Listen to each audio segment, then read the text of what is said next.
Mi nombre es Juan Carlos Beren.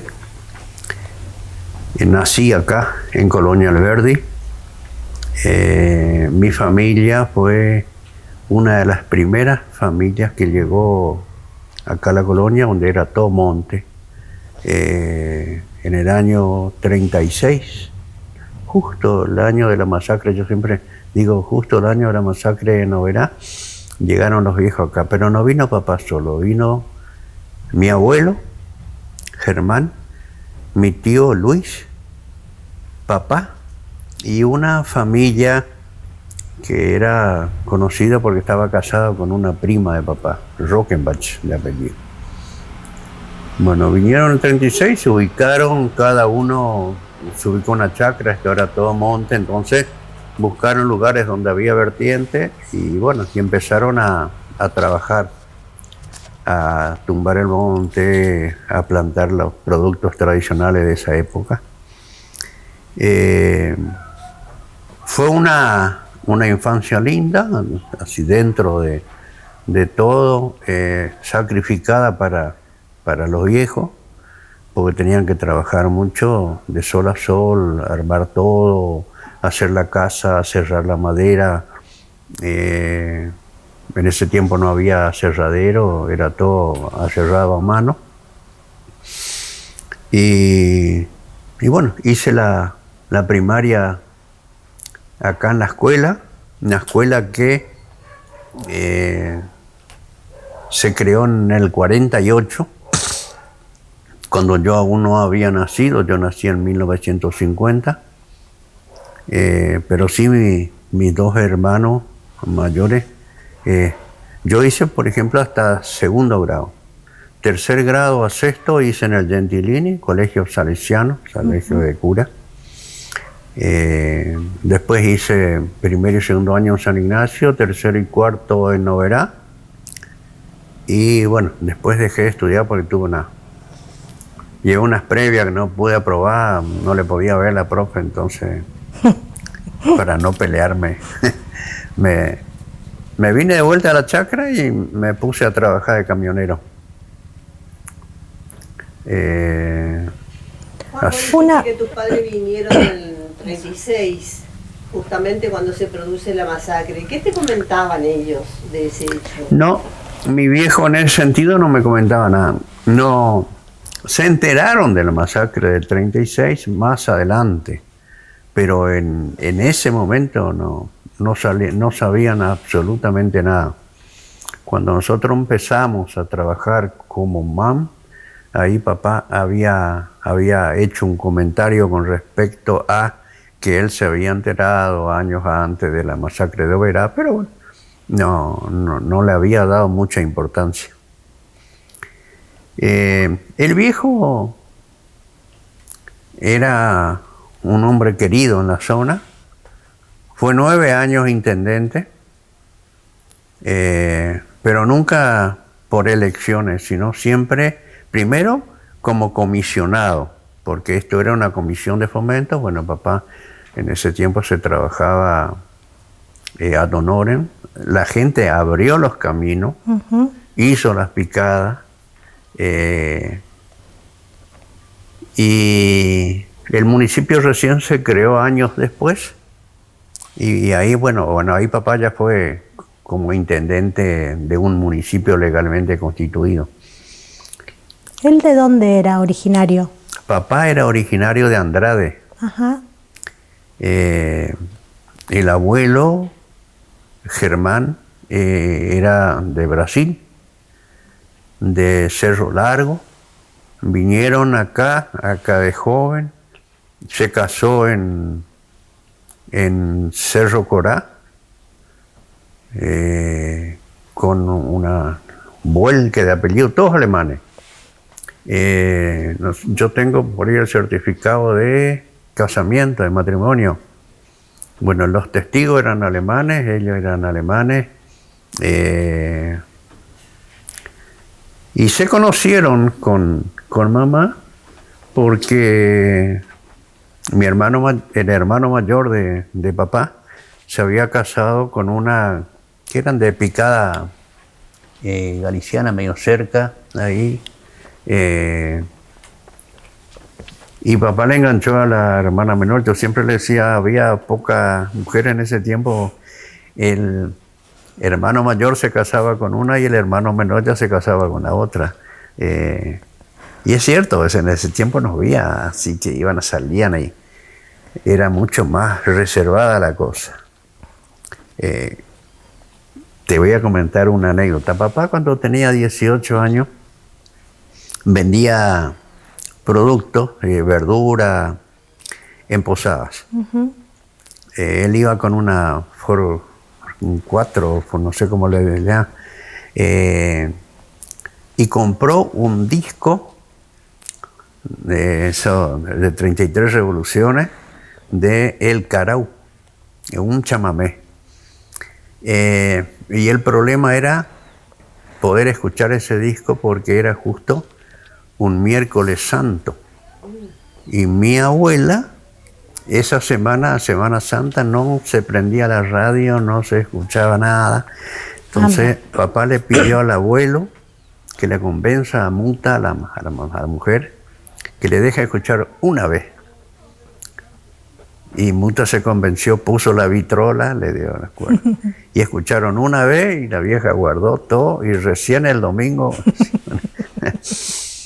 Era una familia muy tradicional y de ahí que nosotros nos criamos en la colonia, muy católico. Mamá vivía con el rosario en la mano. Papá Noé, que le hacía mucho caso, y cuando iba a la iglesia iba Nochebuena, Navidad, esas fiestas así. Y de ahí vino el Gentilini, donde estuve 4 años con misa todos los días y los domingos 2 misas.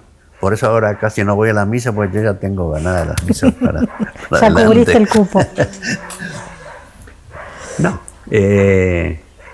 no es que uno se vuelva ateo, sino que uno empieza a ver más las cosas y bueno, por ahí decir, no, es toda una farsa, vamos a dejarnos de joder. Pero bueno, son distintas concepciones y distintas actitudes que uno toma de acuerdo a lo que uno va sintiendo.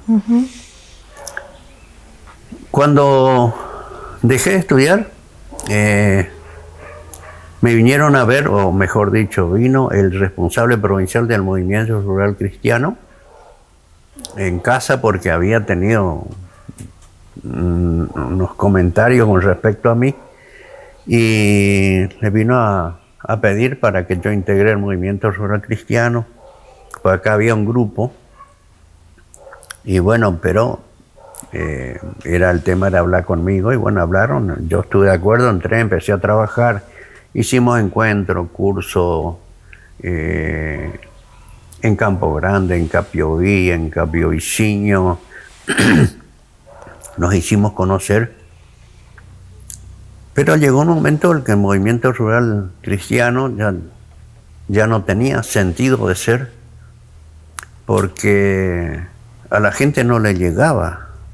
Nosotros hacíamos trabajos sociales, asesoramos a la gente, el tema de los baños, de los cuidados que había que tener, la higiene, pero el problema era otro. El problema era el problema económico que tenía la gente, incluso nuestros padres, para darnos plata e ir a los encuentros. Entonces, dentro del movimiento rural nos planteamos qué podíamos hacer y surge. ¿Te puedo hacer una preguntita Sí, antes? sí. ¿Cómo era? O sea, vos decís que el problema era otro, ¿no? ¿Cómo era, cómo se trabajaba en la chacra? ¿Quiénes trabajaban? ¿Cómo era esa situación que, bueno, justamente después va a desembocar en esto que estás contando, Sí. ¿no? Mira, en la chacra trabajábamos todos. Cuando estudiamos, bueno, estudiamos, pero en vacaciones no era vacaciones. En todo caso, que no estudiamos, pero sí laburamos. Se producía lo que ya había, que eran las plantaciones de hierba. Se plantaba mandioca para nosotros y para nuestros animales, porque nosotros teníamos un potrero con animales, mamá ordeñaba las vacas, o sea, a veces tenía 3, 4 vacas para ordeñar, tenía que traer los alimentos para las vacas, había que trabajar en el rozado, carpiendo, macheteando. Nosotros, por ejemplo, salíamos temprano con mamá, porque Aníbal, mi hermano mayor, ya estaba casado, tenía su familia aparte, y salíamos con mamá, Ricardo, mi hermano menor, y yo. Íbamos a carpir toda la mañana, y a eso de las 10, uno de los dos, Richo o yo, arrancamos mandioca, traíamos a casa y hacíamos fuego en la cocina a leña, pues no había cocina acá. Se ponía a cocinar la mandioca y a las 11 y algo venía mamá y el otro hermano y sacaba la carne de chancho de una lata cuadrada que no había en ese tiempo. Pues no había plástico en ese, pues no había latas de plástico, nada. Claro. Sacaba la carne de chancho fritada y tapada con grasa de chancho. Eso lo ponía en una sartén, se ponía a calentar, se derretía la grasa, se calentaba la carne y esa carne la comíamos con la mandioca. Algunos días se hacía un tipo ñoqui, pero con cucharita, así, haciendo una agua hervida, que hacía mamá, en alemán decían Kluski. Esa era nuestra comida más, que comíamos más de a seguido, salvo los domingos, que se tomaba sopa de gallina. No era gallina, era pollo que mamá separaba ya para matar ese fin de semana. Pero no hablemos de, como ahora, de carnear un lechoncito de 8 kilos, de 10 kilos, no. Solo se carneaba chancho para hacer la grasa de chancho, que se utilizaba para cocinar, y para tener la carne. Y la carne se fritaba sin sal, porque en la lata que era de hierro, la sal le carcomía, entonces se ponía sin sal y después cuando se iba a comer se salaba. Ahí se agregaba. Ese era lo más normal, digamos así. Y papá, por supuesto, estaba en la municipalidad o iba en algún lado. Yo siempre decía, papá aparecía cuando terminábamos el trabajo. El viejo era así, no. Pero a veces iba a carpir con nosotros, pero carpía más rápido que todo. Pero cuando... ¿Vos, tus hermanos, o tenían algunos otros obreros que le ayudaban en la No, nosotros y los hermanos nomás.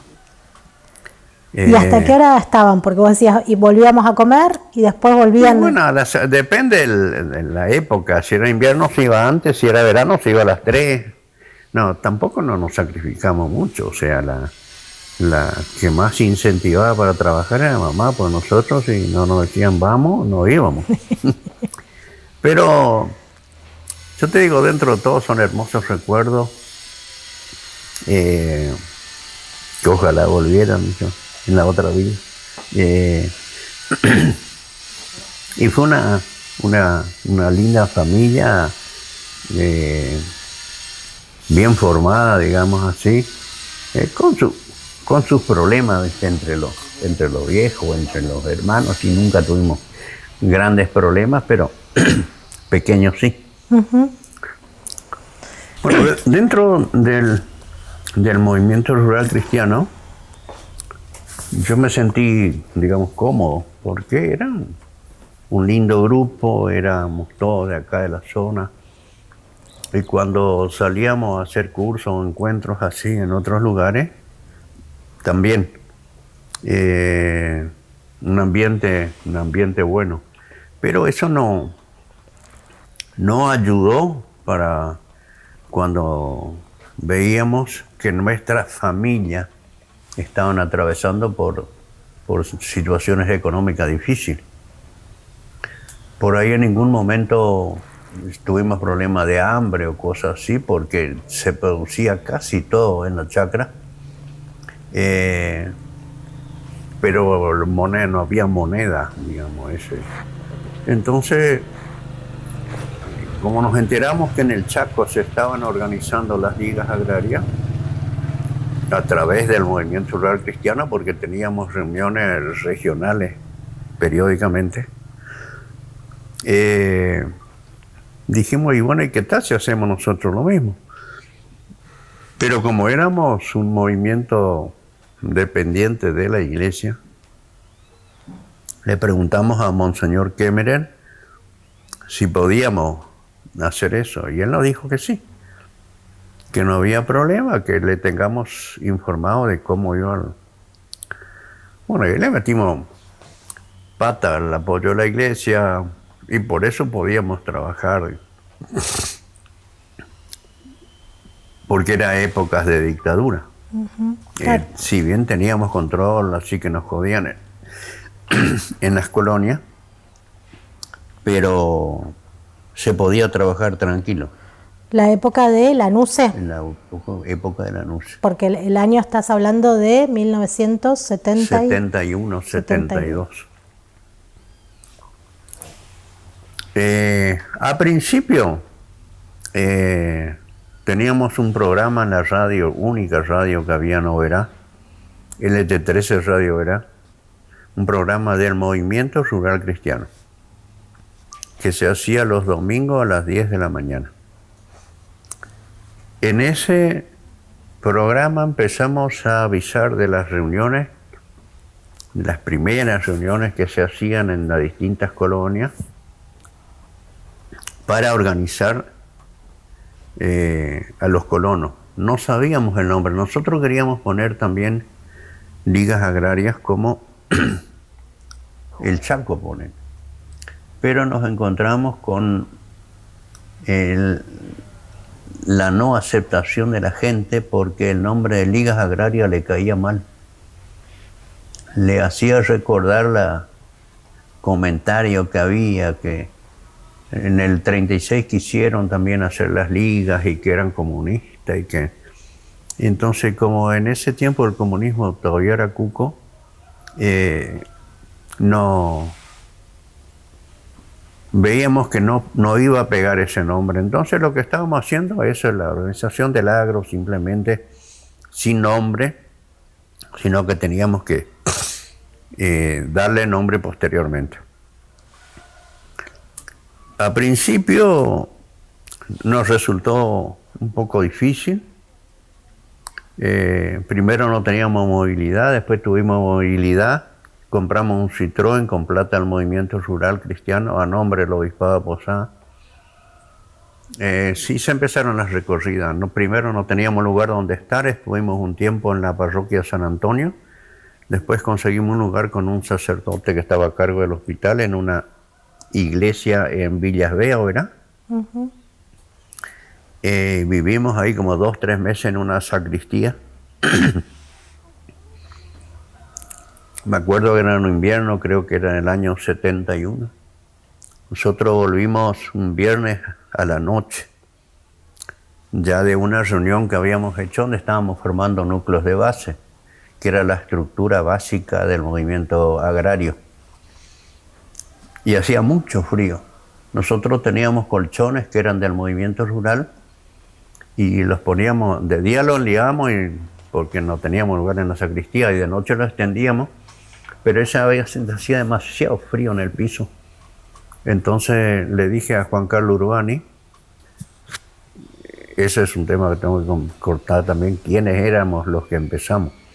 Bueno, le dije a Juan Carlos que podíamos juntar unos bancos así de la iglesia, porque teníamos la puerta de la iglesia. Y juntamos 4 bancos, pusimos los colchones arriba, y él de un lado y yo del otro de la hilera de bancos, nos acostamos a dormir. Y al otro día temprano, a eso de las 8, escuchamos un ruido en la puerta. Y se abre la puerta de la iglesia enfrente, y una monja, y nosotros acostados. Y le hicimos señas que se callara la boca, la monja cerró la puerta. Nosotros nos levantamos los colchones, acomodamos los bancos y fuimos por afuera, le dijimos que ya podía entrar. Viene a nadar catecismo. Sábado a la mañana, claro, era un día para eso. Pero contaba eso para tener una idea de lo que pasábamos en ese tiempo. Nosotros, cuando salíamos a la colonia, llevábamos mortadela, chorizo, alguna cosa para comer, porque si no, no comíamos. ¿Cómo es eso que salían a la colonia? Y salíamos, ponele, hoy nos vamos a Meguino. Bien. Agarramos la ruta, vamos a Meguino. Si teníamos un referente, no solucionaba el tema. Si no teníamos referente, teníamos que llegar a una casa, hablar, proponer. Había casas que nos aceptaban enseguida y que les gustaba la idea y que vamos a verle al vecino y había casas que nos echaban los perros. No querían saber nada. Porque... ¿Y ustedes qué les decían? O sea, ¿les gustaba la idea? ¿Qué les transmitían esas casas donde no había un referente? Y no. Por ejemplo, nosotros teníamos en Guaraní una zona difícil porque había un señor que nosotros fuimos a la casa y nos echó. Nos largó los perros, cerramos el portón y hacíamos reunión en otra casa. Y iba el suizo y nos rompía la reunión. Nos jodía, hablaba, criticaba. Y era un tipo que hablaba bien y hablaba fuerte. Y no podíamos armar el núcleo de base ahí. Y le comenté a un tío mío que era de Guaraní, Jacobo Scher, que tenía problema con el tipo ese. Y él me dijo, ¿sabe qué, Juan? Dijo, la próxima reunión vamos en casa. Yo ando mal con el suizo ese. Ese no va a venir en casa. Hicimos la reunión en la casa de mi tío y salió bien. No, ni un problema. Y así tuvimos también gente que nos recibía bien, incluso nos invitaban a comer. Ese era un buen día para nosotros. ¿Y qué le cuestionaban a ustedes? ¿Por qué se oponía a que tuvieran la reunión en la casa, por ejemplo? Mira, principalmente era que son comunistas, que son esto, que son aquello, que no había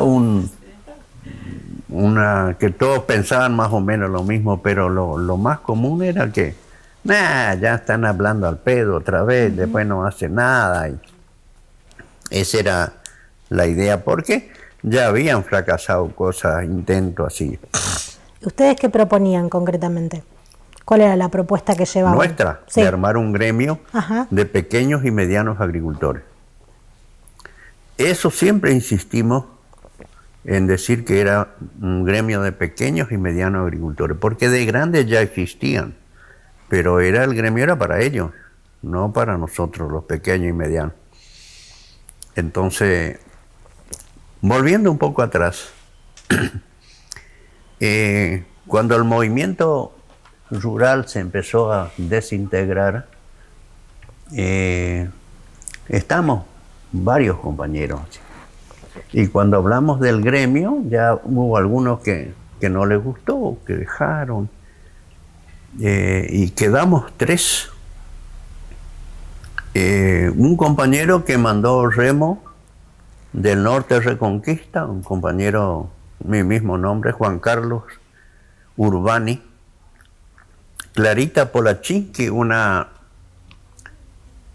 delegada del núcleo de base o del movimiento rural, del grupo del movimiento rural cristiano de Julio Martín, y yo. Esos quedamos y con esos empezamos. a recorrer la zona, a armar núcleo de base. Para las vacaciones de julio del año 71, habíamos organizado una movilización, pero en la ruta, cuando eran las vacaciones de julio, junto con Federación de Cooperativas y dos gremios que había, hubo organizaciones que era ARIA y CAYA. ARIA era la Asociación Rural Yerbatera Argentina y CAYA, Centro Agrario Yerbatero Argentino. Por supuesto, cada uno respondía a un gran terrateniente, un gran industrial. CAYA era de Urrutia, Plantadora del Noreste era Navaja Artaza y ARIA era de la gente de León y esa zona con grandes propiedades. Y la Federación de Cooperativas estaba manejada por la gente de la cooperativa de Aleni y la del Dorado. Hermann Bachnich, representante fiel del nazismo en Misiones en aquel tiempo. Pero la idea empezó a crecer. El programa del Movimiento Rural nos ayudó muchísimo. A veces no nos alcanzaba el fin de semana para hacer las reuniones porque hacíamos reunión viernes, sábado y domingo. Domingo 2, 1 de la mañana y 1 de la tarde. Y entonces teníamos que ir haciendo semana y semana y nos rompía el esquema cuando llovía, porque en ese tiempo no había asfalto ni entrada en Toscá, era todo tierra colorada. Decir, teníamos un Citroën que daba para andar todavía en el barro, tracción delantera y con pantanera andábamos. Pero no siempre podíamos llegar a los lugares que queríamos. En la Ruta 12 por ahí se tuvo un muy buen desarrollo, porque teníamos un dirigente de ARIA que nos estaba ayudando y hubo gente del movimiento rural cristiano que, si bien no estaban en el movimiento rural cristiano, colaboraban con nosotros en las colonias. Y allá se hizo la primera reunión donde se organizó la comisión provisoria del movimiento agrario,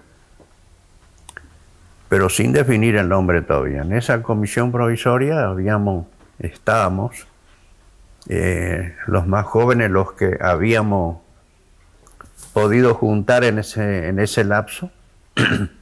Estaba Anselmo, Valdi, Pedro Pechac, Antonio Harman, Krujowski.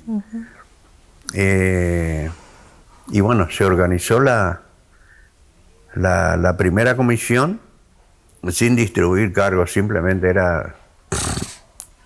teníamos dos dirigentes viejos de Aristóbulo y Kilómetro 12 de Aristóbulo también, Olivio Gunter y Niklas.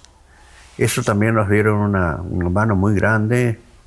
Gunter después fue, cuando nosotros lo impulsamos, presidente de la Cooperativa Agrícola de Oberá, y con él tuvimos muchos encuentros y conseguimos muchas cosas a través de los informes que él nos daba de la cooperativa.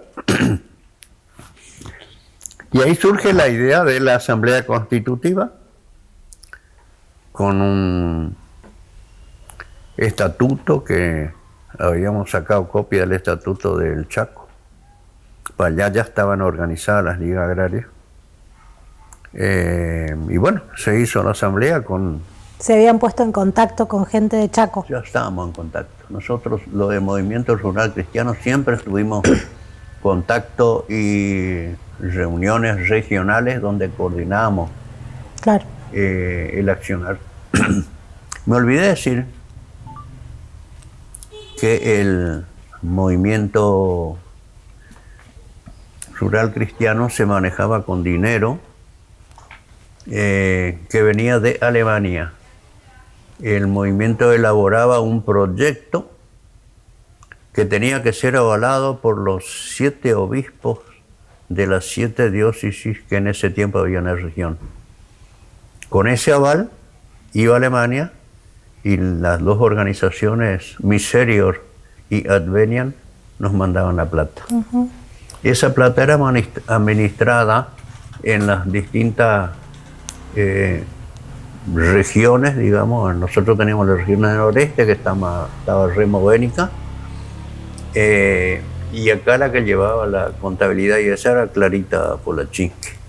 O sea, eso se rendía anualmente, se iba a la rendición a Alemania y en base a esa rendición y al nuevo proyecto venía más plata.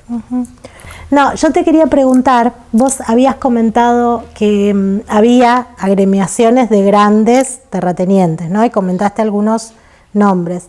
Yo lo que te quería preguntar es, ¿cuál era el problema de los pequeños y medianos productores y cuál era la relación que había con esos otros grandes terratenientes? ¿Cuál era el conflicto que se expresaba en esos años? Mira, con esos tipos de organizaciones no había conflicto. Simplemente no nos representaban. Porque o eran grandes tealeros, o eran grandes yerbateros, o eran grandes terratenientes. Entonces, nosotros no nos sentíamos representados por ellos. De ahí la necesidad de tener nuestro propio gremio con pequeños y medianos agricultores. No, por estatuto no permitíamos que sea delegado ni un grande, le decíamos nosotros, pero en este caso sería industrial, acopiador, gente que ya no era ni pequeño ni mediano, salvo algunos que eran pequeños y medianos, pero que sí eran acopiadores en zonas pequeñas. Pero le escapábamos a ellos porque ellos, ARIA, por ejemplo, era un gremio que existía, pero que nunca trabajó para los pequeños productores. Eran los que hacían los negociados con la CRIM, Comisión Reguladora de la Yerba Mate, y con el gobierno, siempre la misma cosa. Nosotros, una de las reivindicaciones que teníamos era la intervención de la CRIM, porque las que manejaban la CRIM eran los molineros. Bueno, ahora también manejan los molineros, no la CRIM, sino el INIM, pero bueno, es otra cosa. Y nosotros lo que queríamos era una representación que sea integrada por gente que estaba sufriendo la crisis en ese momento.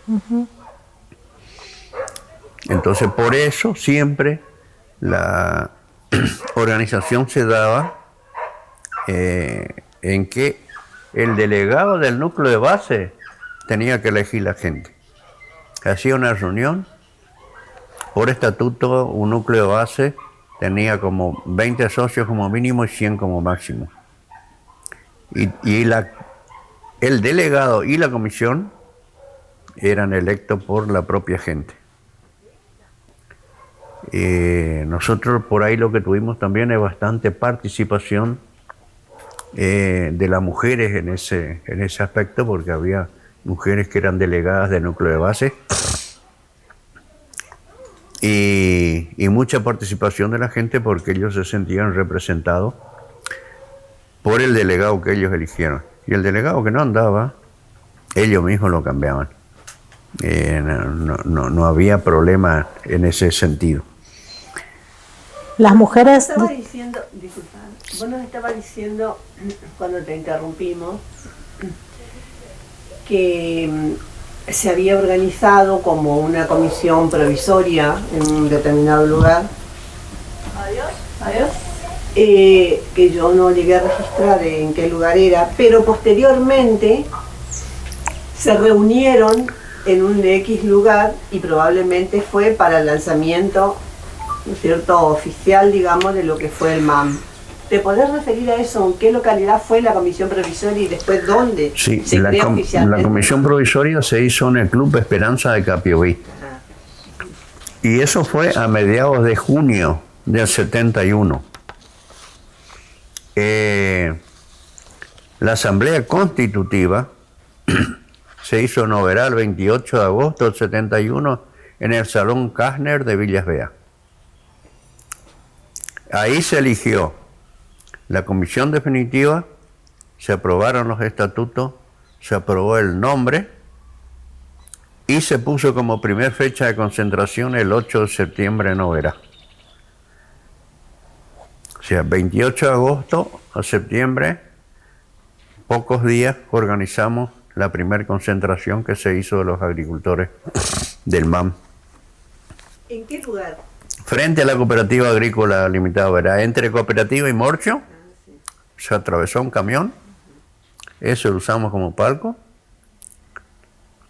Juan Carlos Urbani coordinaba el acto, y ahí estábamos todos los miembros de comisión, estaba el obispo, que abrió el acto, estaba el ministro de Asuntos Agrarios, Alemán, que le había invitado y que vino, y bueno, los delegados y la gente que habló. Yo hablé, la primera vez que hablé en ese acto.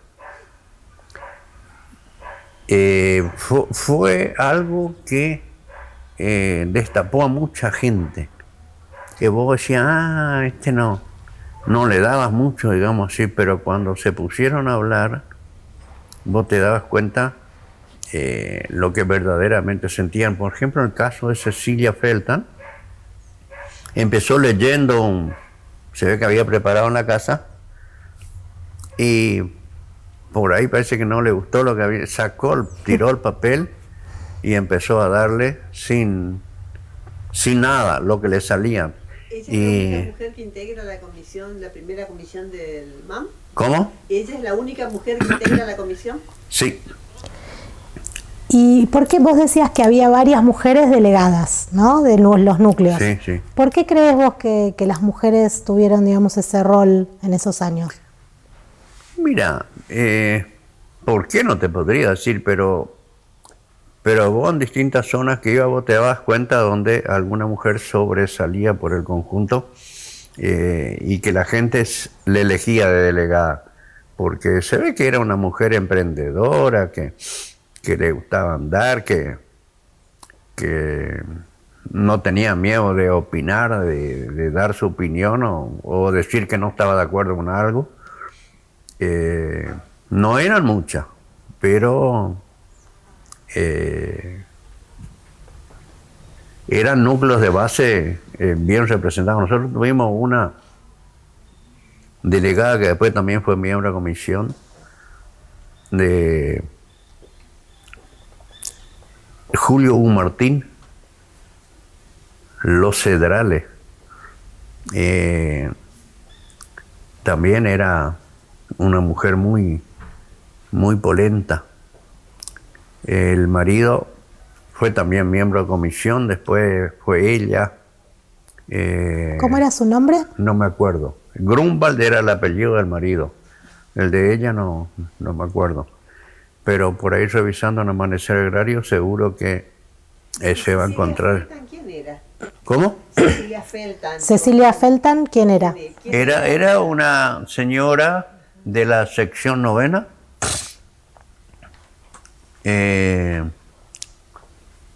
Tenía un hijo y una hija. Vivía en la chacra. Yo armé el núcleo de base en esa zona. Y llegué ahí por indicación de Chincho Flores. Me dijo, andá a tal lugar así. Y llegué y me recibieron bien, hablé bien con ellos, formamos una reunión, se hizo en la casa de ellos.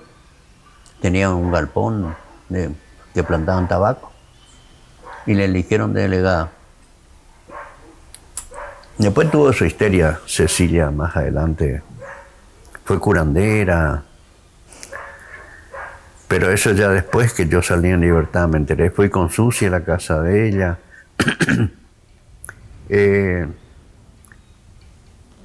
marido de la hija de Cecilia es un Sesoski de apellido.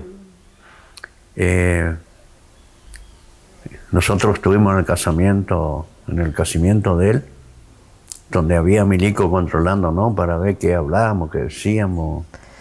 ¿El casamiento previo a la dictadura? Sí, no, eso fuera cuando estábamos todavía dentro del Armando. movimiento agrario normal, digamos. Porque después de la concentración del 8 de septiembre nosotros programamos una concentración en Posada. El 19 de octubre. Habíamos emplazado al gobierno a que nos dé respuesta a un petitorio. Y por supuesto no nos dio ni 5 pelotas. ¿De qué era cómo te acordás? ¿En qué petitorio consistía? Sí. Sí, más o menos, Sí. me acuerdo.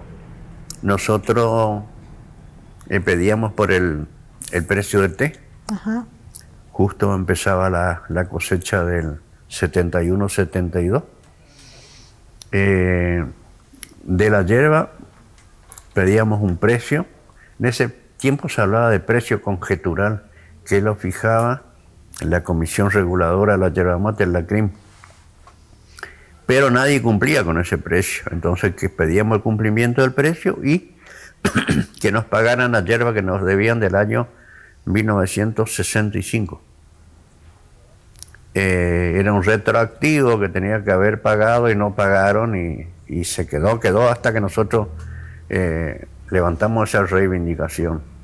El precio de tabaco y el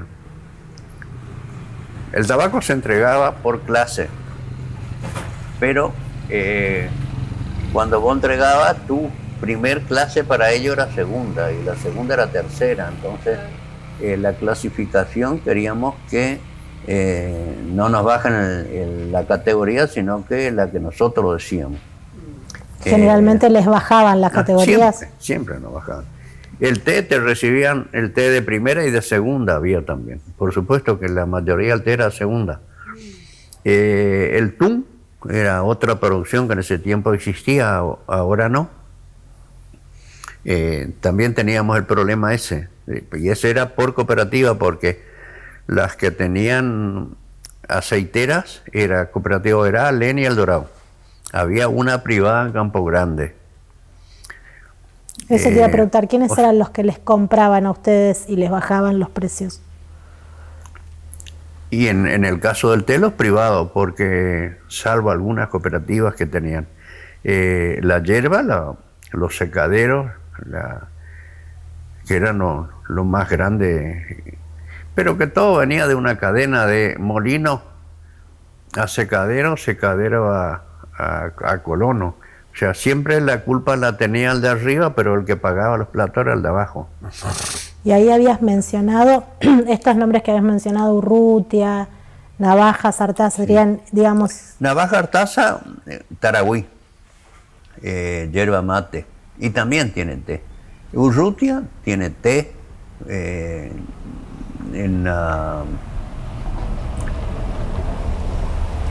bueno, ahora no me acuerdo, pero tiene grandes plantaciones de té, tiene la industria del té, tiene ese caserón ahí en Oberá, secadero, barca de té Urrutia, y bueno, la Federación de Cooperativas, la que manejaba gran parte de la cosecha de té y de aceite de tún y hierba en El Dorado. En Alén compraban también té. Era toda una matufia que había, muy pocas cooperativas eran verdaderamente cooperativas. Claro. La mayoría de las cooperativas estaban manejadas por un pequeño grupo que era el que hacía las trafucadas y todos los años eran electos ellos como miembros del directorio de la cooperativa. Porque era la copiza, ¿no? no verá la cooperativa. Sí, esa es la fábrica de aceite de atún. Antes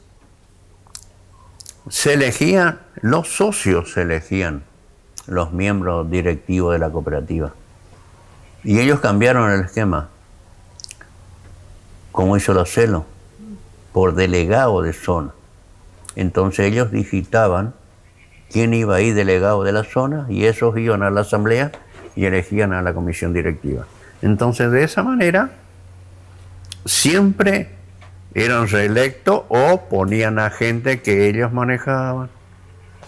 Eso es típico de las organizaciones grandes, cuando los delegados no los elige la gente. Cuando ellos van zona por zona, digitan a los delegados y esos delegados después los eligen a ellos. Juan Carlos, y vos decías que hicieron esa primera movilización en la cooperativa, o sea, en la puerta de la cooperativa. Frente de la cooperativa. Sí. Y también, ¿cómo era la relación con el gobierno local? Mira, la relación con el gobierno nunca fue buena, porque nos perseguían por todos lados, en las colonias, la policía, no nos daban audiencia. Lo que pasa es que el MAN recién empezó a funcionar, entonces no sabían de la movilidad, de la movilización que podía hacer el movimiento agrario. Se dieron cuenta cuando fuimos en octubre a Posada. No fuimos a Posada, nos pararon en Candelaria y nos reprimieron, porque nosotros, los miembros de comisión, el día anterior al día del acto, estuvimos en las colonias y fuimos con la gente en caravana hasta Candelaria. Era nuestro lugar de preconcentración, pero no sabíamos que ahí nos estaba esperando el ejército. Ejército, policía, todo, ¿no? Paramos ahí y vino el ministro de gobierno a hablar con nosotros para que volvamos, que no íbamos a ir a Posada. Y nosotros no, que queríamos ir a Posada, porque dijimos que iba a Posada y que el gobierno no nos hizo caso y bueno, que sí, que no. En esas conversaciones estaba Pedro, Antonio, yo, el cura José, no me acuerdo quién más, pero éramos 5 del movimiento agrario, y el ministro de gobierno con unos guardaespaldas, seguro que eran. Y bueno, que sí, que no. Al final el cura José dijo, ¿saben qué? Que se vayan a la mierda estos milicos, vamos a Posada, dijo. Y ahí yo con un megáfono fui avisando toda la cosa, que suban a los camiones que vamos a Posada. Y nosotros, la comisión, subió arriba de un jeep de Fernando Clave de la zona de Oberá. Y bueno, salimos, los camiones nos siguieron todos. Y fuimos más o menos 200 metros y empezaron los gases. Con tanta suerte que el viento iba en contra de los milicos, así que... pero igual, vimos que había ametralladora arriba de la barranca, todo, ¿viste? Entonces desistimos de la idea, hicimos una barrera de gente para que no avancen. Había gente que estaba pasando los alambrados para... Y bueno, pero por suerte se pudo contener a la gente, se atravesó un camión en el asfalto, cortamos la ruta, hicimos el acto ahí. Nuestro gran temor era que a partir de eso la gente empezara a tener miedo y que el movimiento decayera. Pero no fue así. Uh-huh. La gente se ve que acumuló más bronca, el movimiento agrario creció, pues justo en esa época se dieron unas reivindicaciones que conseguimos, y a principios del 72 tuvimos nuestra primer huelga de té. Fue una huelga muy pesada, muy difícil, porque no teníamos experiencia en eso. Y la gente no cosechaba, pero tampoco dejaba cosechar. Y el que cosechaba le tumbaban la carga, le paraban el camión y le tumbaban la carga. Acá en Alberdi, por ejemplo, se tumbó una carga de té. Fueron presos como 14. Pero nadie vio nada, ¿viste? Entonces, pero en otros lados sí, Gendarmería llegó a llevar a 90 en una... Habían atravesado unos palos en el camino y haciendo fogata. En aquel tiempo, Gendarmería te metía preso, ahora Gendarmería te cuida cuando vas a hacer un corte. ¿Y los que tumbaban los camiones eran de...? La gente no tumbaba el camión, tumbaba la carga. La carga. El té viene en una ponchada así grande, unos 60, 70 kilos. Bueno, ellos tumbaban eso en el camino. El camión le dejaban ir, pero la carga no. Claro. Cuando se puso pesada la mano, que camiones iban con policía, lo que se había ideado era hacer bombitas, en vez de agua, hacer de querosén. Le tiraban arriba, con 2 bombitas que cayera arriba de una carga de camión, se arruinaba toda la carga. Entonces ya no se corría el riesgo que te metieran preso, sino que de esa manera se arruinaba la carga y no llegaba a secadero, que era el objetivo de ellos, y el objetivo nuestro es que no llegara. A partir de conseguir el precio que queríamos del té en esa oportunidad, y lo logramos porque logramos enterarnos del precio que se vendía el té en el puerto de Buenos Aires. Porque los industriales nos vivían mintiendo. Que no podemos porque a nosotros nos pagan Londres tanto, Chile no sé cuánto, en un verso. Y logramos que unos amigos lograran tener los fax, no sé cómo se llaman en aquel tiempo. Era otro sistema, porque la comunicación no es que vos le llamás a fulano y entenderá, porque vos ibas para hacer una comunicación en Buenos Aires, tenía que pedir la comunicación, esperar 3 horas y después Entonces para nosotros era difícil enterarnos entonces, pero teníamos unos amigos que viajaron a Buenos Aires, conseguimos los teles, eso, no sé qué. Y ahí con eso se fue a una reunión con el gobierno y los industriales, y ahí el gobernador le dijo: a partir de ahora pagan este precio porque ustedes pueden pagar esto y más. Y si joven le voy a meter preso a ustedes, dijo. Era Rossi, creo que el gobernador, un milico.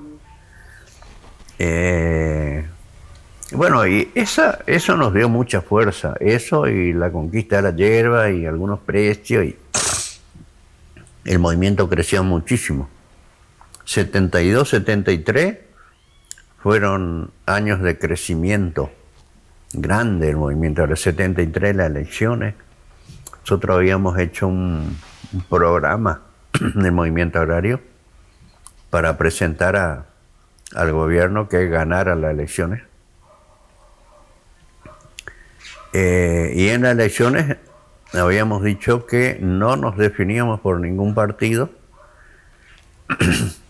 pero sí individualizábamos a los que eran partidos que no nos representaban, que era Nueva Fuerza y Manrique en ese tiempo. Nueva Fuerza creo que era Alto Garay. Eso recibió muchas críticas, porque decían, no, pero ustedes decían que no, nosotros no decimos, no nos nombramos a ellos, por supuesto, pero dijimos que el programa sí, están en contra de nosotros. ¿Y qué quedaba? Quedaba el radicalismo y el peronismo. Entonces le decíamos a la gente que el programa de el partido que más se asemeja a nuestro programa, a ese hay que votar. y por supuesto, el que más asemejaba a nuestro proyecto era el peronismo. Y ahí vinieron unos quilombos, algunos delegados dejaron de trabajar, fuimos a organizar la colonia, volvieron a trabajar las colonias, digo, los núcleos de base. Y surge el tema, pues nosotros, para hacer ese proyecto, habíamos salido a las colonias a hacer un trabajo de profundización, le decíamos, o de buscar la raíz del problema, porque nos encontramos que todos los años teníamos que pelear por lo mismo. Un año peleábamos por el té, ponerle el 72, el té pagaron bien, el 73 tuvimos que hacer quilombo para que nos paguen, y así mismo no nos pagaron lo que nosotros pedíamos. Y era un desgaste para nosotros. Entonces lo que buscábamos era buscar con la gente una solución definitiva, ¿no? Que tener que estar peleando todos los años por lo mismo. Ahí la pregunta que había quedado pendiente era qué otras cosas, además de la reivindicación por el precio, ¿no? Salarial o por el precio, ustedes encontraban que en el peronismo tenían mayor nosotros, representación. Además de lo reivindicativo, lo que insistíamos era con el tema de la salud. Teníamos un hospital que era un desastre. Nosotros llevábamos, a veces veníamos a la colonia y traíamos a algún enfermo y en el hospital no le atendían mal. Una vez Pedro Pechac tuvo que entrar dentro del hospital y putearle a los médicos para que le atendieran. Era mala. La educación hay que hablar. Escuelas que se caían, maestros que no enseñaban. Mirá que teníamos algo de 190 núcleos de base, eran 190 colonias organizadas. Y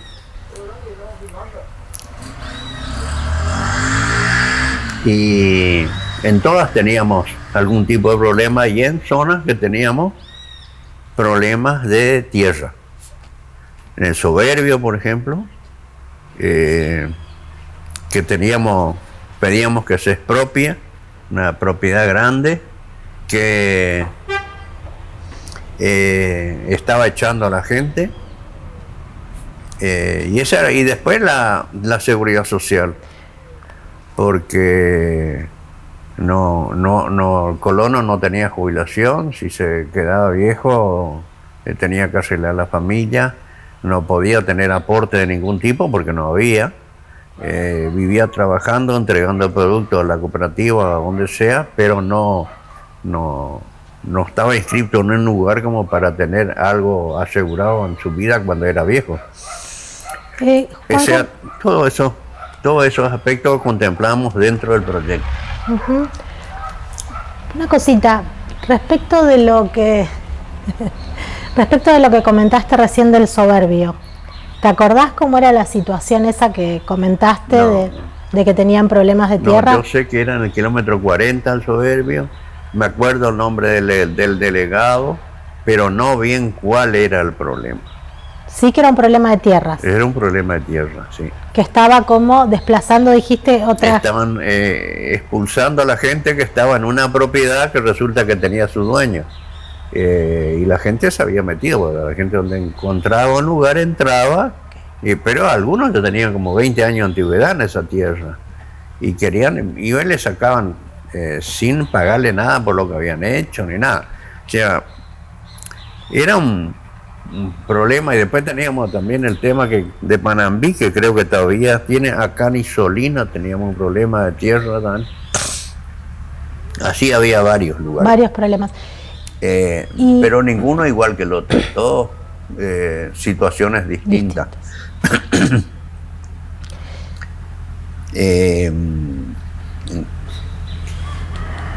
Y una cosita que me quedó de hoy, que vos comentaste que muchas veces en las colonias entraba la policía. También te quería preguntar por eso, digo, ¿era habitual que la policía entrara a las colonias? No es que entrara, la policía estaba en la colonia, estaba en su destacamento, pero cuando se enteraban que había una reunión del movimiento agrario, mandaban o iban ellos y trataban de escuchar lo que decían en la reunión.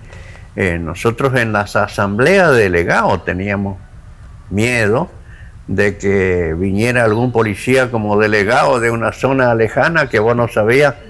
A nosotros nos pasó un caso en Oberá, en la asamblea de delegados, que estuvo un oficial de policía como delegado de la zona de Itacaruaré. Y yo le entré a desconfiar de entrada, tipo. Y se sentó en el lugar y nosotros de arriba en el Ateneo de Oberá, en el cine. Y me levanté y Pablo creo que me dijo, no sé qué me dijo, fíjate, yo fui, le pregunté delegado de qué zona era. Y me dijo Itacaruaré. Y yo le dije, no, vos no sos delegado. De Itacaruaré, fulano de tal que no vino. Y ahí me dijo, ¿me podés dar tu documento? Le digo, no, me dijo. Bueno, entonces levantate y andate, haceme el favor.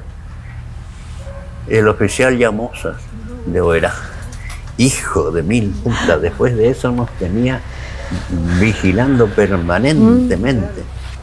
Yo sabía dónde era la casa de él y todo. O sea, también nosotros le controlábamos a él.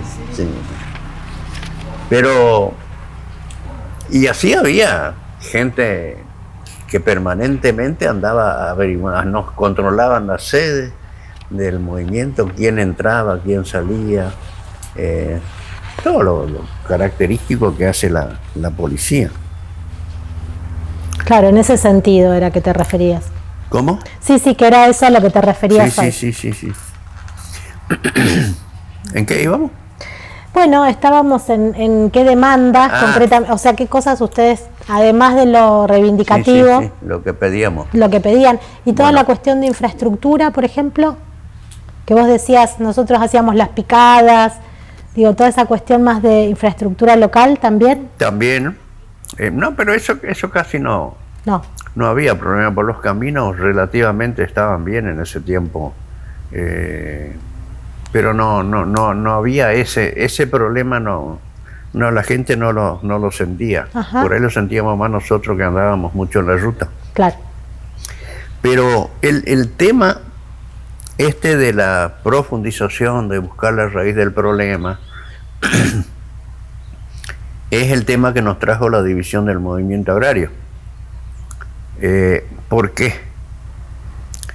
Porque en la medida en que la gente reclame solo por cuestiones reivindicativas, al poder no le preocupa, porque como ellos son los dueños de los medios de producción, van a seguir manejando siempre la cuestión. Problema para ellos es cuando la gente empieza a pensar, a razonar y no hablar solo de que si el tiempo va a estar lindo, si va a llover o no va a llover, sino que piensan quién te jode, quién saca el provecho del fruto de tu trabajo, qué hay que hacer para cambiar. Eso era prohibido para la gente. Entonces, viste que siempre el enemigo tiene recursos, y en este caso se dio que hay gente que no quería que se toque ese tema, que el movimiento siguiera únicamente con las cuestiones reivindicativas, y un sector que quería que se dé la profundización, que la gente vaya profundizando en la medida en que se dé la lucha para ver qué se podía hacer para solucionar el problema de fondo. Y las propuestas que surgían era crear entes estatales con representación de los pequeños y medianos agricultores para que planifiquen, controlen desde el precio hasta la finalización del producto, o sea, la venta a la gente. Pero por supuesto, eso no se logró. Se creó un instituto, sí, que era una reivindicación nuestra, pero un instituto con un representante. En 10-1 no haces nada, lo que podés hacer es avalar lo que dicen los otros. Claro. Y lo que dicen los otros es en contra de los pequeños y medianos agricultores, entonces no podés estar ahí. Y se dio el caso de que el que estaba ahí era Michel, el francés. Y bueno, se hizo propaganda en la colonia, se crearon núcleos que no existían, se trajo a una asamblea delegados que no eran delegados. Y bueno, y ahí se perdió la elección. Pedro perdió la elección del secretariado general y apareció otra vez Hartmann. Hartmann era el primer secretario general, un muchacho joven de la zona de Capio Viciño. Yo le fui a buscar en la casa porque me había dado el nombre de otro señor ahí de la zona. Le encontré, estaba trabajando con plantines de citrus. Le hice la propuesta, se embaló, vino, trabajamos. Con Hartmann fuimos a verle a Pedro en la casa. Pedro no estaba y ahí fuimos más adelante a verle a Alberto Krujowski.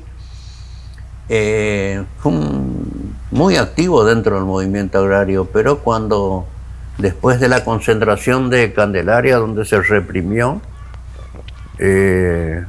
no sé si que le dio, pero renunció. Y ahí fue que Pedro le elegimos como secretario general. Bueno, cuando se da la división, era en el cine de Oberá, el Ateneo ahí de la parroquia. Todos los que éramos de la línea, digamos así, de Pedro, nos retiramos y quedó Michel Hartmann con su gente. Con nosotros se retiraron muchos delegados, no sabría decirte cuántos delegados eran. Y se formó el movimiento, movimiento agrario, recuperación del movimiento agrario, algo así era. Pero no había ningún tipo de posibilidad porque se empezó desde el movimiento empezaron a tirar barro, a acusar de políticos de esto, de aquello, del otro. Y entonces nosotros armamos, como no había posibilidad de recuperar el MAM, armamos las ligas agrarias. También era un tema discutido, porque yo fui uno que no estuve de acuerdo con formar las ligas agrarias. Ajá. Porque yo decía, nosotros nos quedamos en el MAM, porque yo no fui... mi cargo dentro de la comisión no entraba en elecciones ese año, yo seguía estando en la comisión central. Y decía que si nosotros quedábamos un año militantes como éramos, nosotros íbamos a recuperar la conducción en el año siguiente. Pero no había caso, no. No, esa postura no tuvo eco.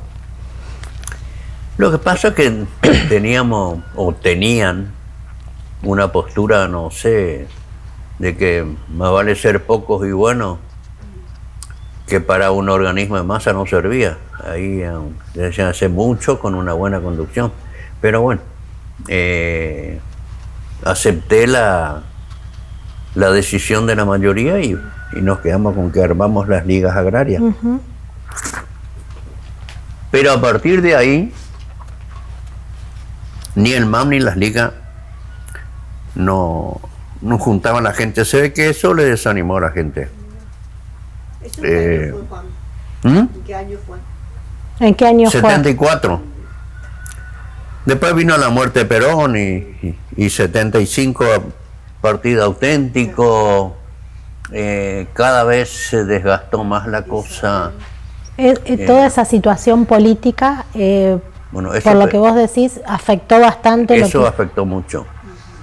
porque yo te digo, a partir de julio del 75 ya ni el MAM ni las ligas no tenían gente, eran superestructuras que existían, pero sin gente. Hacía una movilización con 1000 personas, cuando antes hacíamos movilización con 5 o 6.000 personas. Entonces, yo, por ejemplo, cuando vimos la situación complicada, la situación política complicada a nivel nacional, yo me fui a trabajar con un hermano mío en Monte Carlo. Y discutíamos con Pedro principalmente, porque Pablo, como era diputado, no estaba casi con nosotros. ¿Qué hacer en caso de golpe? Y yo le decía, nada, vamos a la colonia donde nosotros vivimos, trabajar en la chacra. Y Pedro no, él iba a seguir organizando a la gente. Y yo todavía le decía, pero dejate de joder, Pedro, ¿qué va a ir vos con un 44? Ellos van a venir con tanqueta, vos, ¿qué vas a hacer? No, pero este va a ser como un golpe de honganía, se van a venir un tiempo y después se van a ir de vuelta y nosotros vamos a volver a organizar y bueno, y esa quedó trunca porque vino el golpe antes de lo que nosotros pensábamos. Yo estaba en Monte Carlo y Pedro hizo lo que hizo. ¿Cómo fue esa situación del golpe? ¿Recordás? Sí, que no me voy a acordar. ¿Cómo fue el día, dónde estabas? Bueno, yo te digo, trabajaba en el movimiento y en el obraje. O sea, lo que podía hacer por el movimiento lo hacía. Incluso había compañeros que, porque ahí ya la cosa era difícil, el Terechú que estaba en la colonia guardado, venían compañeros de corriente de resistencia a que se le guarde por acá. A mí me llevaron un compañero en Monte Carlo, yo le llevé a un delegado y quedó trabajando con el delegado como obrero rural. Y así, viste, ya se estaba resquebrajando todo. Y yo trabajando en el obraje, yo no podía dejar el laburo porque manejaba una máquina. Y cuando se da el golpe, va Richo, mi hermano menor, que estudiaba en Monte Carlo, y me avisa que se había dado el golpe y que le habían metido preso a José, al padre. Y ahí yo le dije, bueno, tráele a Susi acá en el obraje. ¿Qué va a hacer allá? Yo no podía ir, no iba a ir Y bueno, pasaron 2 semanas y yo dije, bueno, acá zafamos. Pero no zafamos. Un día apareció la policía, una camioneta con 3 milicos. Yo cuando a las 11, las 12, cuando volví al campamento, ya estaba la policía esperándome. No hubo posibilidad de nada. Y pensándolo después, pero mejor que no me quise escapar ni nada, porque era un riesgo muy grande. Me detienen, no le detienen a Susi. A mí me llevan 2 días en la policía de Monte Carlo y al otro día me buscan y me llevan a la cárcel de Candelaria. Y bueno, en la cárcel de Candelaria me encuentro con Dotto, con un montón de compañeros, Saraceni, no sé quién más. Pasamos 6 meses relativamente bien. Después nos trasladan a Resistencia, pero en ese lapso que estábamos en Candelaria había mucha gente que le venían a sacar, le llevaban y no aparecían más. nosotros, si bien adentro estábamos bien, inventábamos canciones, cantábamos. Nosotros estábamos con el Guinchero, el que estaba candidato a diputado, Mico Gauna. Y bueno, un ambiente lindo de compañeros, ¿viste? A mí me sacan en una oportunidad, era a principios de septiembre, a mí me sacan de la cárcel un viernes a la mañana y me llevan directamente a la Dirección de Informaciones de la Policía de la provincia. Y la primera noche ya me torturan, ya me llevan a una pieza, me sacan los pantalones, tal, le va, y picana y golpe. Y ese viernes a la tarde sale en libertad Billy Merker, un profesor de historia de Monte Carlo, que era conocido nuestro y que nos conocimos mejor ahí en la cárcel. Y en vez de irse a la casa, se va al obispado y le avisa a Kemmler que a mí me habían sacado, porque yo le había comentado la relación que tenía con el obispo y todo eso, ¿no? Y bueno, y a mí un día, digo, fue martes o miércoles de la semana siguiente, me pegan, pero uno se daba cuenta cuando te pegaban para hacerte hablar y cuando te pegaban para hacerte mierda, porque ese día me pegaron sin contemplación, y me decían, vos sos amigo del obispo rojo, hijo de puta. Y yo no entendía un pedo. Y después me entero con el tiempo, cuando Kemmler me va a ver a la cárcel de Resistencia, me cuenta que le fue a ver a Billy y él habló con Beltrametti por mí, pidió por mí. Y yo creo que fue eso lo que a mí me salvó, porque fue el único caso que sacaron de la cárcel y volvió a la cárcel. El resto los habían boleteado a todos. Una de las cosas que me acuerdo que me decían, porque el tema era, uno atrás era el que te tenía y el buenito, que te decía, no, habla, no seas pelotudo, esto es un loco, esto te van a matar, dijo. Y uno adelante que te pegaba y otro que manejaba la picana. El pene, los testículos. A mí me encontraron un nervio que cuando tocaban ese nervio levantaba mi pie así. Y entonces me pisaban arriba para ver qué fuerza hacía mi pie cuando me tocaban con la picana. A ese nivel, ¿viste?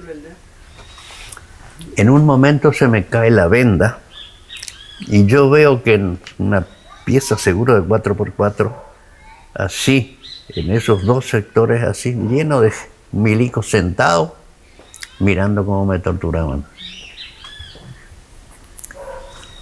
Y bueno, viene, todas las noches me torturaban. A las 10 por ahí había cambio de guardia y venía un tipo, un sargento bastante macanudo. Ese me sacaba las esposas, me sacaba la venda, me hacía caminar. Me dijo si quería bañar que me bañara, pero que no tomara agua. Esa era la única condición, porque decía que el agua, con la electricidad que tenías en el cuerpo, te podía dar un paro, no sé. Bueno, pasó el tiempo, en no sé cuántos días adelgacé 8 kilos, y por ahí me decían, sos un hijo de puta, dice, tu papá preso, tu hermano preso, tu mujer presa y tus hijos desamparados. Yo sabía que Susi no estaba presa y yo no tenía hijos. Pero no le dije nada, me callé, me aguanté, y así seguían 2 noches seguidos, hasta que una noche no aguanté, porque me preguntaban cómo era mi mujer. Yo, mi mujer es rubia, mía, gordita, rellenita. Nada, tu mujer es una mujer de pelo negro. Cualquier cosa. No, ¿y tus hijos? No, yo no tengo hijos. Ahí sí que me pegaron. Claro. Porque no había hablado antes. ¿Y por qué no me dijiste? Y si usted no me preguntaron. Lo que yo tenía y que no le daba el gusto a ellos de gritar cuando me picaneaban. Yo me contraía y gemía y no gritaba. Y se ve que a ellos les gusta que griten, porque eso para mí le daba más bronca todavía. Bueno, pasa todo eso hasta que un día, una noche ya, me llevan para Guabú torturarme y escucho que uno habla por teléfono y le dice dice, che, ustedes ahí en la Federal tienen mejores métodos que nosotros, dice, a este le pueden no sé hablar, dijo, porque acá no hay caso. Y bueno, organizan todo. A mí me hacen juntar mis cosas y yo le pregunté por unas pastillas que yo tomaba. Pues yo tenía diarrea crónica. Tomaba una pastilla que me había recetado Juan Chajian, que estaba preso con nosotros, el médico. Y me dijo el médico, ¿para qué querés y donde vos vas no vas a necesitar pastillas? Y este hijo de puta me van a matar, dije yo. Me cargan de vuelta en el Falcon asiento de atrás y salimos. Le dije, bueno, acá vamos, ¿dónde puta vamos? Yo por el movimiento del auto sí siento que pasan por la terminal vieja, después la rotonda, después la garita, por lo que hablan con los milicos. Y hoy me sacan la venda y yo me estaba recostado en el regazo de uno de ellos, me saca la venda y me dije, no vaya a mirar la luz porque te pueden encandilar. Y yo le vi así, ese tipo yo le había visto sentado cuando me estaban torturando. Ese rostro no me olvido nunca, ¿viste? Y bueno, íbamos en la ruta 12 y yo digo, ¿dónde puta madre ya? Antes de Candelaria entraron a la izquierda, la entrada a la cárcel. Yo dije, la puta, ¿será que me llevan de vuelta a la cárcel? Y estaba contento, ¿viste? Pues voy a la cárcel, ¿qué tal tu alegría? Oye, a la cárcel está contento, pero en ese caso era la elección de o que te maten o ir a la cárcel, no había mucho que elegir. Bueno, pasa esto y se da un traslado de todos los que estábamos en Candelaria a Resistencia. Fueron en 2 colectivos llenos de presos. Llegamos a Candelaria, a Resistencia, y era un sistema totalmente distinto. Acá éramos 20 en un pabellón, allá eran pabellones grandes con celdas individuales distintos. Las celdas no tenían baño. Cambio en Candelaria teníamos el baño ahí a disposición. Un régimen más estricto, con celadores, yuga le decíamos nosotros, más estricto con nosotros, más hijo de puta. Requisas permanentes donde te tumbaban todo, te rompían todo. Y donde, como en Candelaria, también sacaban gente. O sea, nunca sabíamos qué iba a pasar, o sea, estábamos hoy, mañana no sabíamos si íbamos a estar o no íbamos a estar, porque la situación era muy complicada. Pasa lo de Margarita Belén. Yo estaba en el pabellón 4. Nos enteramos del traslado de esos compañeros En ese momento estaba mi hermano preso conmigo y papá. Los dos habían sido detenidos por portación de apellido, porque no tenían absolutamente nada que ver.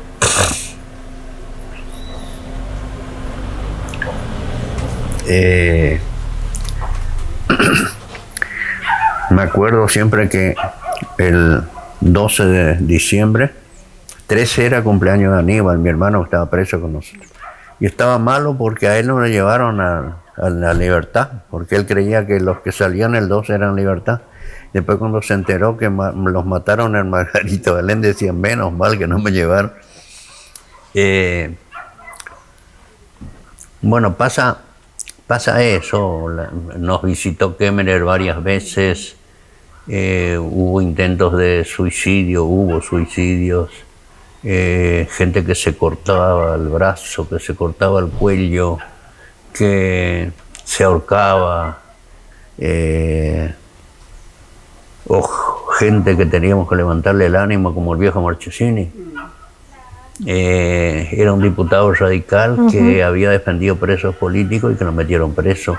Entonces estaba muy decaído y la tarea nuestra era hablar y levantarle el ánimo a él. Bueno, pasa eso, Mundial de 78, a mí me dio una bronca que los compañeros festejaban el triunfo de la Argentina cuando yo decía, esto los eterniza en el poder, este hijo de puta. Pero bueno, los compañeros son así, ¿viste? Por ahí nos trasladan en septiembre, más o menos también, 2 años estuvimos en Resistencia, nos trasladan a La Plata, un régimen peor todavía, pero ahí la ventaja que teníamos baño adentro de la celda. Ahí en Resistencia, si vos te apuraba a la noche o algo, no te abrían la celda, vos tenías que hacer tu necesidad en el plato, el otro día llevar el plato al baño, tirar, lavar bien y volver a comer en ese mismo plato. Pero en La Plata era más cárcel, digamos, sino con todo celdas individuales, de a uno, no tenías con quién hablar, no te dejaban tener nada. Si tenías un termo y conseguías agua, podías tomar mate, pero no te daba, nadie te daba agua, ¿viste? En Resistencia, por ahí podíamos conseguir agua caliente con un sistema que habían ideado los ingenieros, lo que sabían, con 2 cablecitos, tomamos mate.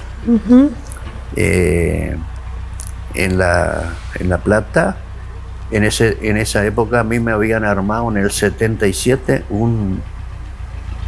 una causa federal. Yo caí en el 76, en abril. En el 77 me abrieron una causa federal y me trajeron a Posada para que declare ahí. Declaré,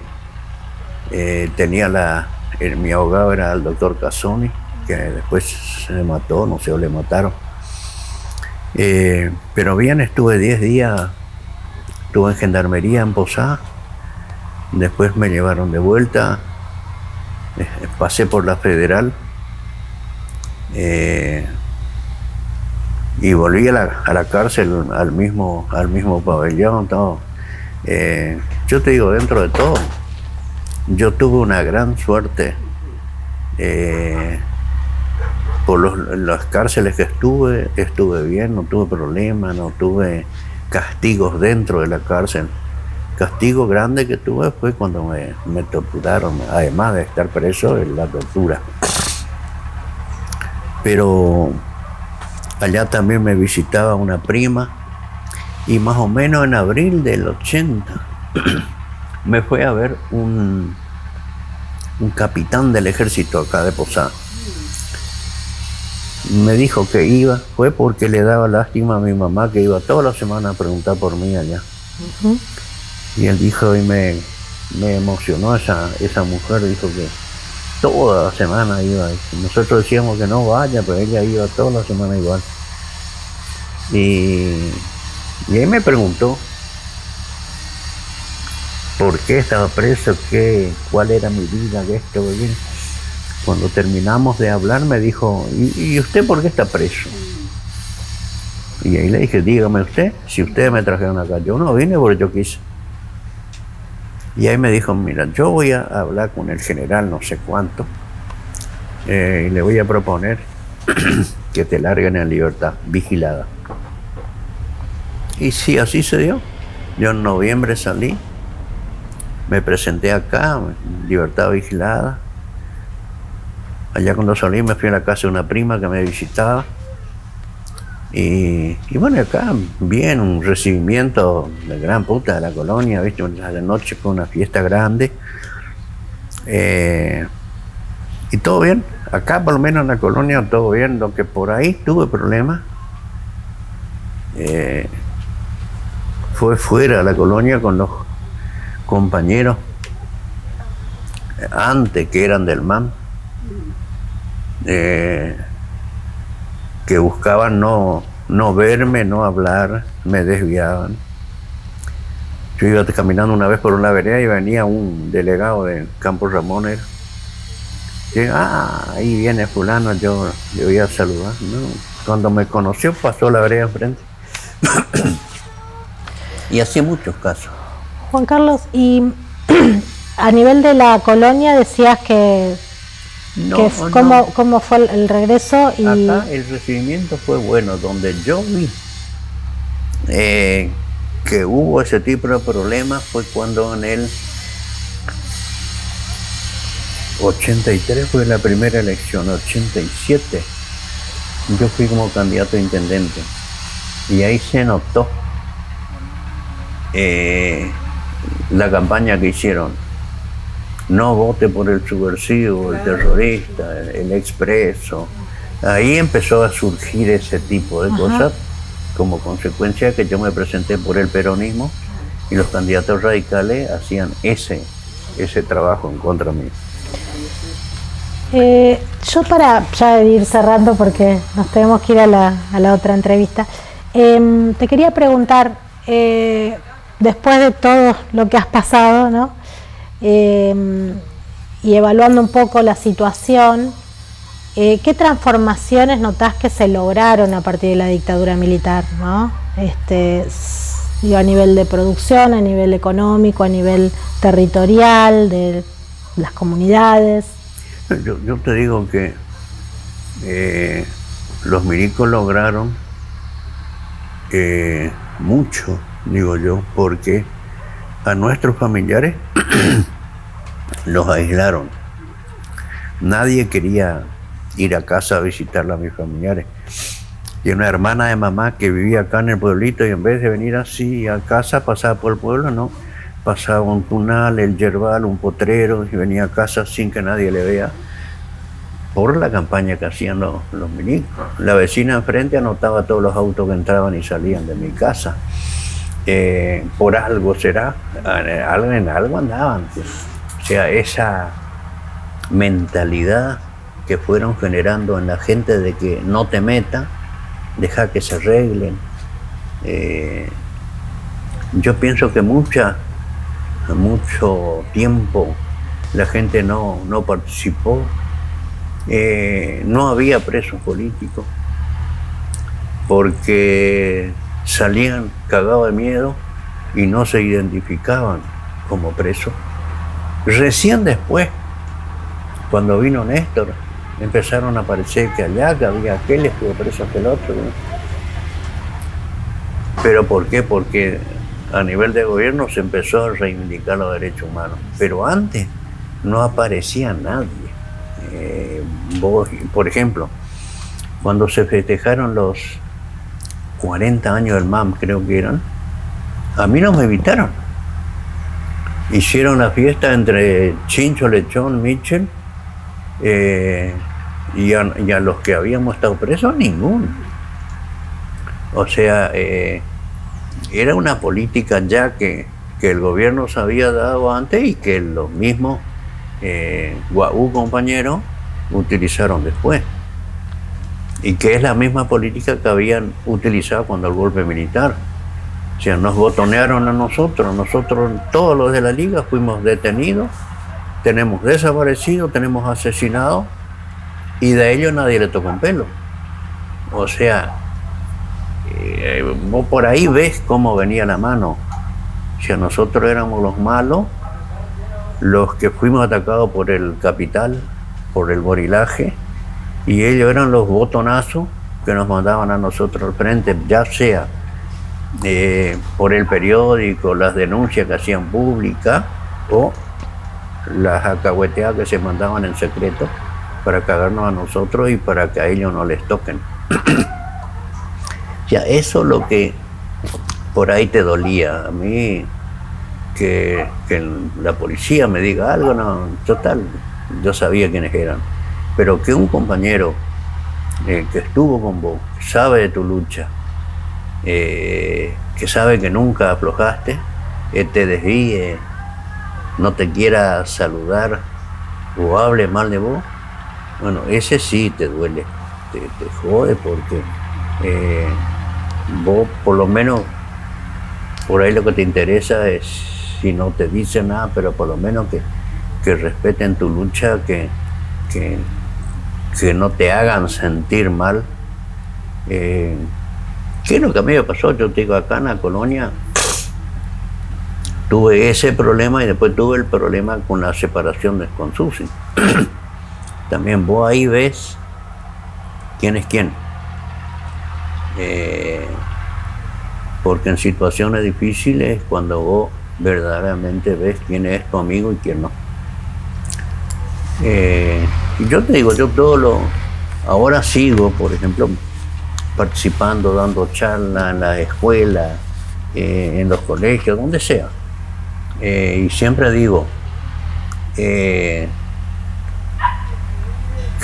pasé por 1001, viví de casualidad. Y salgo a contar la historia porque si no la contamos lo que vivimos, ¿quién puta la va a contar? Entonces un poco es el compromiso que uno asume por los compañeros que no están.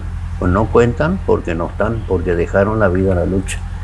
Y lo que mejor podemos hacer es contar cómo fue la historia, para que no vengan otros e inventen otra historia.